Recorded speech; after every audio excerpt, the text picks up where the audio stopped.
জীবনদায়ী ওষুধের বর্ধিত মূল্য এবং স্বাস্থ্য বীমা প্রিমিয়ামের ওপর থেকে জিএসটি প্রত্যাহারের দাবিতে শুক্রবার শিলিগুড়িতে প্রতিবাদ কর্মসূচি পালন করল দার্জিলিং জেলা তৃণমূল ছাত্র সমদল। এদিন দলের কর্মী সমর্থকরা শিলিগুড়ি হাসপাতাল মোড়ে জমায়েত হয়ে মিছিল করে হাসমি চকে পৌঁছায়। পরবর্তীতে সেখানে প্রধানমন্ত্রী নরেন্দ্র মোদীর কুশপুতুল দাহ করেন তারা। অবিলম্বে ওষুধের দাম হ্রাস না করা হলে আগামীতে বৃহত্তর আন্দোলনে নামবে তৃণমূল ছাত্র পরিষদ বলে হুঁশিয়ারি দেন তারা।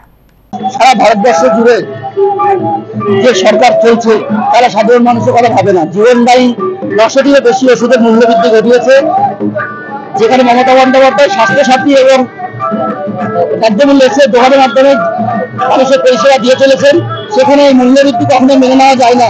কারণ জীবনদায়ী ওষুধ মানুষের জীবনে কতটা প্রভাব ফেলতে পারে, সেখানে মানুষকে সাধারণত বাঁচতে না দেওয়ার যে একটা চক্রান্ত সরকারের, তার বিরুদ্ধে আজকে আমাদের প্রতিবাদ।